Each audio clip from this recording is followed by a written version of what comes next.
A lesson newly learned brings a sense of peace and contentment. August 29, 2015. Hello, this is John with Jesus' message for Saturday, August 29, 2015.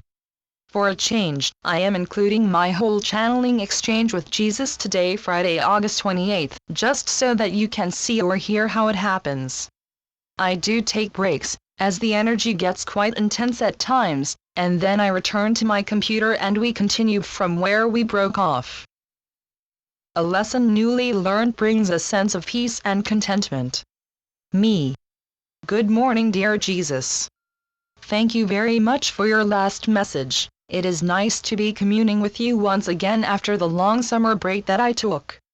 I seem to be more at peace, more content, more relaxed than I was earlier in the summer. So I hope I have released most of what was blocking our channel or leaving me unmotivated to be open to you, or even positively not wanting to channel your loving and inspiring messages.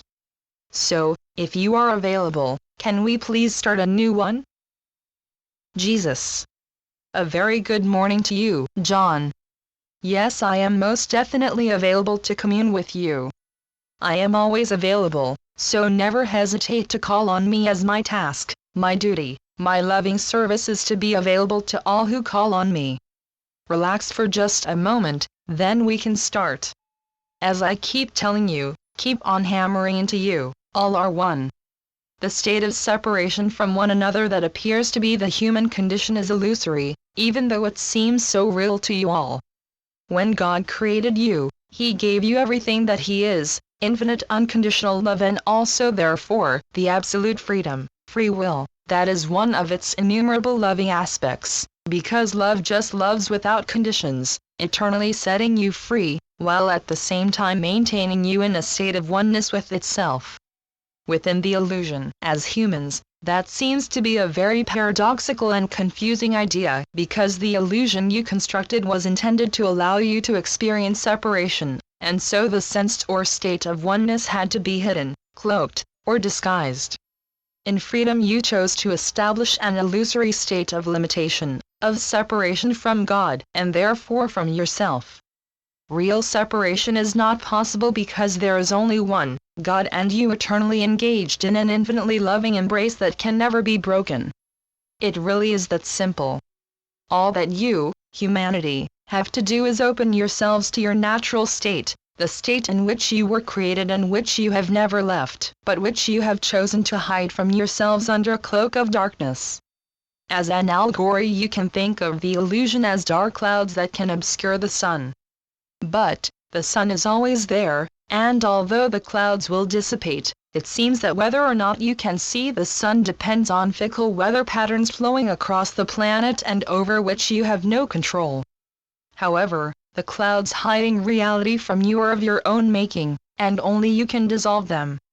When you open to love, they dissolve. Most of you have experienced moments of intense love when the radiance of the moment has shone briefly through the clouds of fear that mostly envelop you.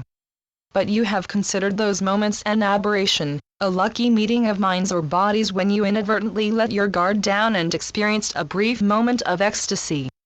Often, before you have reset your guard, you have been hurt or betrayed by another, proving to you that love invariably leads to pain and suffering.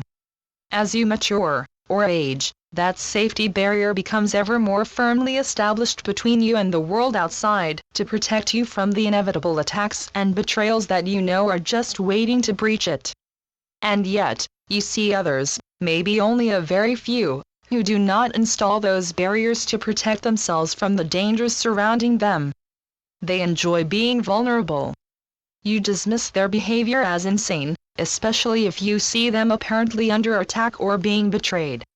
But it still puzzles you because despite these attacks and betrayals, they remain at peace. Well, the reason for that is that to be vulnerable makes you invulnerable. To be offended is a choice you have to make. Offensive behavior can only offend you if you choose to be offended. And those loving souls who do not hide behind protective psychological barriers with their emotions safely locked away, have not only realized this, but have also discovered that to be loving attracts others who are loving into their personal space, adding to their peace and contentment. To reiterate, From your perspective, to be vulnerable appears to make it very likely that you will be taken advantage of and hurt, but in fact the opposite is the case.